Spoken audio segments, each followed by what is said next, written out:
नमस्ते दोस्तों, मैं डॉ आरोन होर्शिग हूं और आज मैं आपको भारी वजन उठाने पर होने वाली कमर दर्द के त्वरित समाधान बताने वाला हूं। ठीक है दोस्तों, आपने अभी अभी भारी उठाने का काम निपटाया है और आपकी पीठ में जलन हो रही है।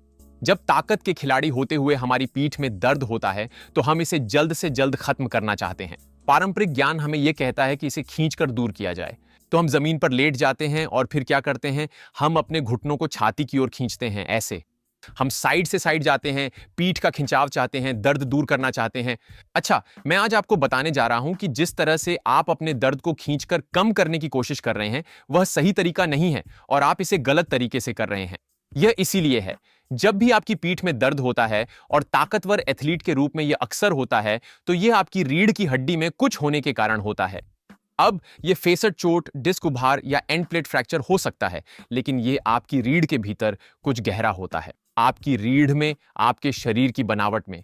अब कई बार आप उस दर्द को अपनी मांसपेशियों में महसूस करेंगे क्योंकि उस चोट के साथ आने वाली सूजन प्रक्रिया के कारण दर्द होता है। तो आपको मांसपेशियों में ऐंठन महसूस होगी। यह सच में खिंचाव नहीं है, आपने क्यूएल को नहीं खींचा, आपने अपने इरेक्टर्स को तनाव नहीं दिया है। वे वास्तव में बहुत बहुत तंग और दर्दनाक महसूस हो रहे हैं क्योंकि अंदर की ओर चोट की सूजन प्रक्रिया हो रही है। अब जब आप इस तरह से दोनों पैरों को घुटनों की ओर खींचते हैं और खिंचाव का प्रयास करते हैं, तो कभी कभी दर्द में अस्थायी कमी होती है क्योंकि आप अपने निचले पीठ के मांसपेशियों के अंदर गहरे खिंचाव रिसेप्टर्स को सक्रिय कर रहे होते हैं। जब ये खिंचाव संवेदक सक्रिय होते हैं तो वे मस्तिष्क के अनुभव और मांसपेशियों से संचार को बदल देते हैं, जिससे दर्द में अस्थायी कमी होती है। हालांकि आप असल समस्या को हल नहीं कर रहे हैं। आज हम पहले कदम की चर्चा करेंगे और फिर उसके बाद दूसरे कदम पर बात करेंगे, भारी वजन उठाने से हुई कमर दर्द ठीक करने के लिए। सबसे पहले मैं चाहता हूं कि आप इस सरल परीक्षण को आजमाएं। यह मैंने डॉई स्टुअर्ट मैकगिल से सीखा है। हम एक संपीड़न परीक्षण करेंगे जिससे आप यह समझ पाएंगे कि आपका दर्द कैसे और कहां प्रकट हो रहा है। मैं चाहता हूं कि आप एक स्टूल पर, एक बॉक्स पर बैठें और आपको सीधी छाती के साथ अच्छी मुद्रा में बैठना है। आप जितना हो सके उतनी जोर से ऊपर खींचें। अपनी रीढ़ को नीचे की ओर दबाने की कोशिश करें। क्या इससे कोई दर्द हुआ या यह और बढ़ गया? अब ज्यादातर ताकतवर खिलाड़ी इस तरह का दर्द महसूस करेंगे। वे आपकी पीठ को गोल बनाएंगे और फिर ऊपर की ओर खींचने की कोशिश करेंगे। इससे दर्द इस स्थिति की तुलना में बढ़ जाएगा। यह वास्तव में एक सामान्यीकरण है, कभी कभी यह अलग हो सकता है, लेकिन अक्सर मैं देखता हूं कि मेरे भारोत्तोलकों और पावर लिफ्टर्स में यह मोड़ और संपीड़न का दर्द होता है, खासकर जब वे अपनी क्षमता के चरम पर होते हैं। जब हम ऐसा करते हैं तो हम रीढ़ को थोड़ा सा गोल करते हैं। तो अक्सर अच्छी मुद्रा के साथ हमारे पास ये थोड़ी सी लॉर्डोटिक वक्र होती है, अर्थात रीढ़ में एक हल्की वक्र होती है। और जब आप झुकते और गोल करते हैं और फिर दबाव डालकर संपीड़न करते हैं, तो यह परीक्षण के दौरान आपके दर्द को ट्रिगर करता है। इसका मतलब है कि आपके पास फ्लेक्शन असहिष्णुता है।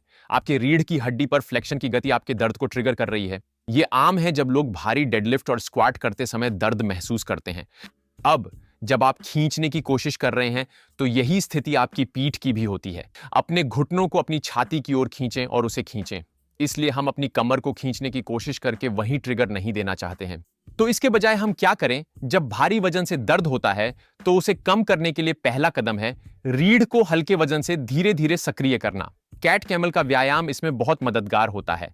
तो हम अपनी रीढ़ को एक धीमी गति में ले जाने वाले हैं जो बिना दर्द के होती है, और हम ऐसा कुछ तनाव और मांसपेशियों के संरक्षण को कम करने के लिए करेंगे। तो आप पहले हल्के से ऊपर आएंगे और फिर नीचे जाएंगे। शुरुआत में आप केवल बहुत ही छोटे छोटे आंदोलन करेंगे। आपको बहुत अधिक जोर नहीं लगाना है और किसी कठिन खिंचाव में नहीं धकेलना है या कठिन खिंचाव में नहीं धकेलना है। आपको हल्के से और आराम से जाना है और हम बस रीढ़ को हल्के से और आराम से गति के दायरे में ले जा रहे हैं। और अगर आपको दर्द की वजह से रीढ़ के गहरे हिस्से में सूजन के कारण मांसपेशियों का संरक्षण है, तो यह आपकी मदद करेगा, तनाव और सुरक्षा को कम करेगा और आपको बाद में बेहतर महसूस कराएगा। अब जब हमने मांसपेशी की सुरक्षा को कम कर दिया है, तो हम कूल्हों के लिए कुछ गतिशीलता के अभ्यास करना चाहते हैं। अक्सर जिम में जो कमर का दर्द हमें महसूस होता है, वह अक्सर कूल्हों में समस्याओं से संबंधित होता है। भले ही आपको अपने रीढ़ की चोट महसूस हो, समस्या अक्सर इसलिए शुरू होती है क्योंकि कुछ कूल्हे में असंतुलित होता है। तो हम थोड़ा कूल्हे की गतिशीलता पर काम करने जा रहे हैं। जो हम करने वाले हैं वह है हिप एयरप्लेन का अभ्यास। आपको अपने संतुलन को बनाए रखने के लिए किसी न किसी चीज का सहारा लेना चाहिए। जब आप एक पैर पर आरडीएल स्थिति में आकर संतुलित हो जाएंगे, फिर यहीं से आप धीरे धीरे अपने कूल्हों को खोलने के लिए ट्विस्ट करेंगे। फिर जितना हो सके कूल्हों को बंद करें। अब जब आप कूल्हों को खोलेंगे तो आपको जोड़ के अंदर एक हल्का खिंचाव महसूस होगा, और जब आप कूल्हों को बंद करेंगे तो आपको कूल्हे के बाहरी हिस्से में एक हल्का खिंचाव महसूस होगा। अब इसे कुछ इस तरह करें कि 10 पुनरावृत्तियां 5 सेकंड तक करें, और इससे आपके निचले पीठ में दर्द नहीं होना चाहिए। हम सिर्फ कूल्हों को गतिशील बना रहे हैं, तो सुनिश्चित करें आपकी कोर मजबूत है। अब हमें इस बारे में भी बात करनी है कि आप व्यायाम के लिए क्या कर रहे हैं, और साथ ही जिम के बाहर आप क्या नहीं कर रहे हैं, इसे भी ध्यान में रखना जरूरी है। अगर आपको झुकते समय दर्द होता है, जैसे कि जब आप कोई वजन उठाते हैं और आपको लगता है कि आप सही कर रहे हैं, लेकिन तभी ये फिर से मेरे दर्द को उभार रहा है, हम पीठ से तनाव कम करने के लिए थोड़ा अलग मूव करने के बारे में सोचना चाहते हैं।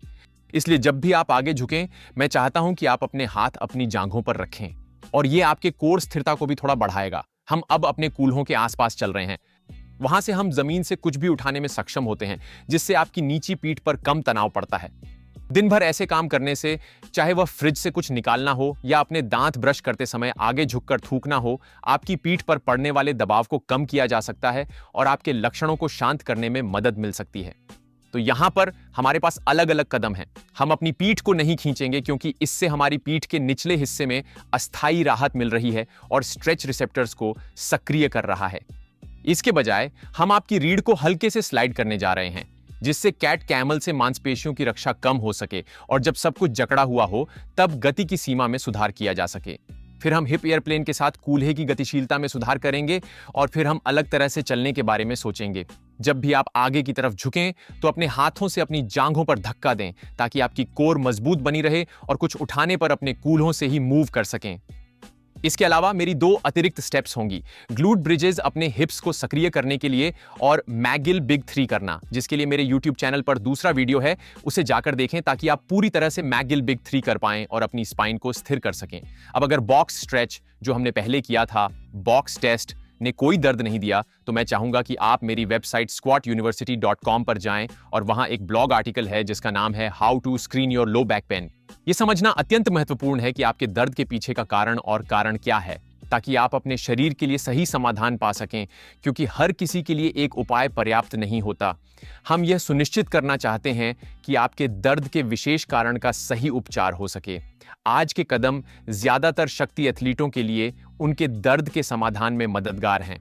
मुझे उम्मीद है कि इस वीडियो से आपको लाभ हुआ होगा। अगर ये वीडियो पसंद आया तो चैनल सब्सक्राइब करें, वीडियो लाइक करें, और इसे अपने दोस्तों और परिवार से साझा करें।